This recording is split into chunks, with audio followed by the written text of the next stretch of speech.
Olá, caríssimos, caríssimas.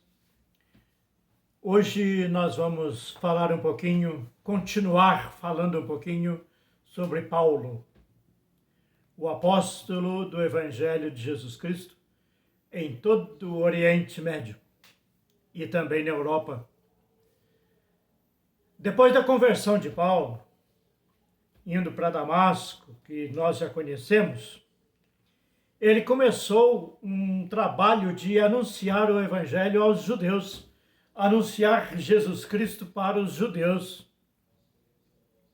Mas isso não deu muito certo, porque os judeus acreditavam que ele não era apóstolo. Primeiro, ele não era apóstolo, ele não conviveu com Jesus, como que ele tem moral para falar isso? Ele vivia perseguindo cristãos aqui, matou muita gente, inclusive estava lá presente no martírio de Estevão. Saiu do martírio de Estevão, foi para Tarso, para Damasco. No caminho de Damasco, diz ele que viu Jesus. Diz ele que Jesus falou com ele. Mas quem garante? Ele tinha testemunha em Damasco. Lá ele tinha testemunha que realmente ele chegou cego em Damasco. Teve que fazer uma limpeza nos olhos, aí voltou a enxergar. A conversão de Paulo, os acontecimentos e a conversão, nós já sabemos, vocês também. Não vamos nos prender na conversão, mas vamos nos prender na ação missionária de Paulo. Isso sim. Então, eles diziam que ele não pertencia aos apóstolos, que ele não tinha autoridade para falar de Jesus, que ele vivia sozinho, que ele era um amigo dos romanos e por aí vai. E Paulo, diante de todas essas dificuldades que ele tinha, ele resolveu mover o seu anúncio do Evangelho de Jesus para outros povos. E foi para os pagãos. Deslanchou para o lado da Grécia. As ilhas gregas foi levando assim, não deixando nenhuma para trás. Aí ele foi para Corinto, foi para Éfeso, foi para Galácia, foi para Éfeso. Então ele resolveu falar e anunciar para os gregos e também para os romanos. E ele sentia que ele tinha mesmo jeito para a coisa, que ele realmente tinha mesmo uma desenvoltura imensa para falar do Evangelho, principalmente para os pagãos.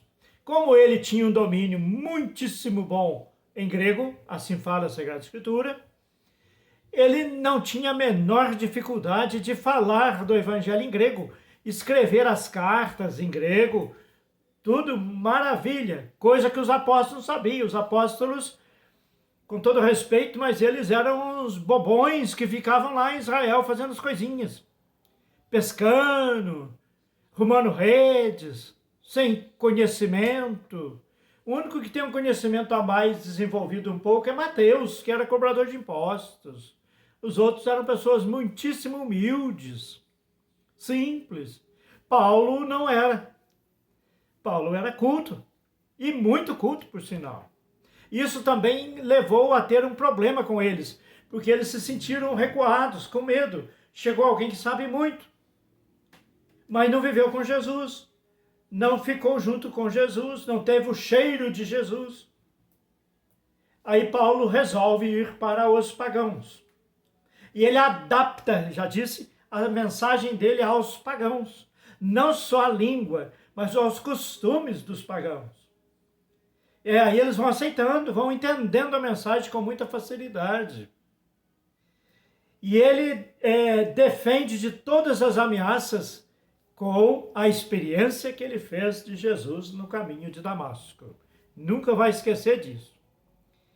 E ele lutando contra os próprios apóstolos, as próprias comunidades da Judéia que estavam se formando, ele teve que lutar também contra uma outra espécie de pessoas que estava surgindo na época, que eram os falsos missionários, que aproveitaram o embalo, pegaram todos os conhecimentos que eles ouviram falar de Jesus e começaram a pregar um evangelho fácil.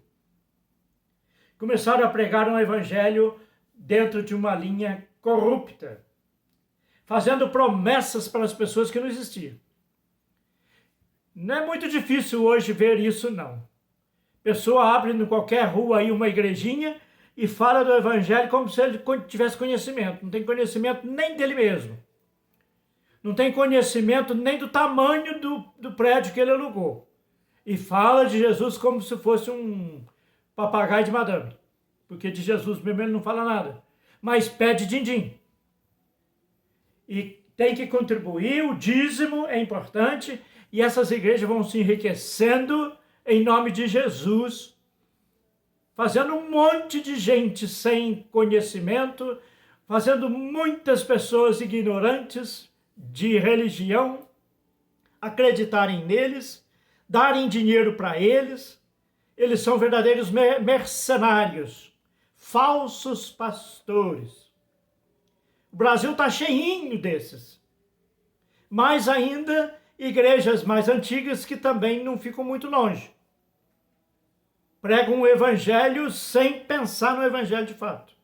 Eu ouço às vezes pela internet certas homilias de padres que dá dó. Percebe-se que ele não conhece muita coisa não, mas está lá, firminho. Com muito pano, muito brilho, muita casula, muita capa e pouca evangelização de fato. Uma igreja mais da Idade Média, onde ficavam os príncipes nos seus devidos lugares brilhando, e o povão ficava lá embaixo pedindo bênção. Eu acho que não é bem assim. Paulo lutou contra isso lá, já.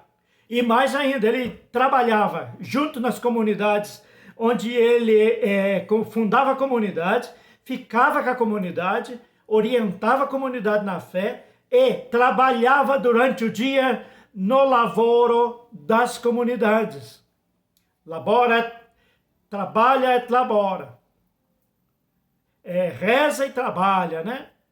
Ora et labora. Reza e trabalha.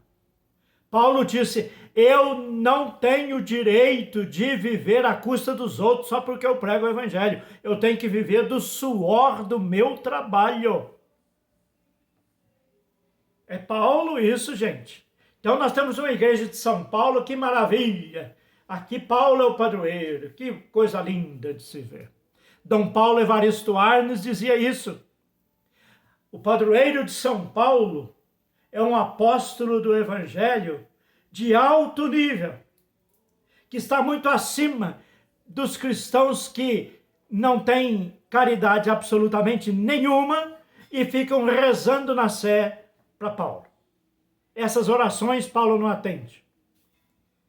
Claro, quem atende as orações é Deus, mas com testemunho de vida, né? Então Paulo vai dizer que não é ele que vive, mas é o Cristo que vive nele. Viver para ele é viver em Cristo. Ele procura fazer aquilo que faltou na paixão do Cristo. O que será que faltou lá? Faltou solidariedade. Faltou amor. Ele morreu por nós.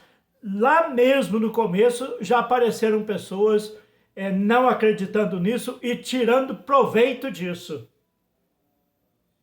Aí Paulo vai dizer, não foi assim. Ele não morreu por essa realidade. Ele morreu por causa de um problema sociopolítico, econômico, cultural, religioso que esfregava a humanidade. E ele veio para que todos tenham vida e tenham vida plena. Preferia viver do suor do seu próprio trabalho. Amanhã nós vamos falar sobre as cartas que ele escreveu. Como ler essas cartas de Paulo, né? Clique no canal, dê um joinha, inscreva-se, sejamos humanos, vivamos em paz.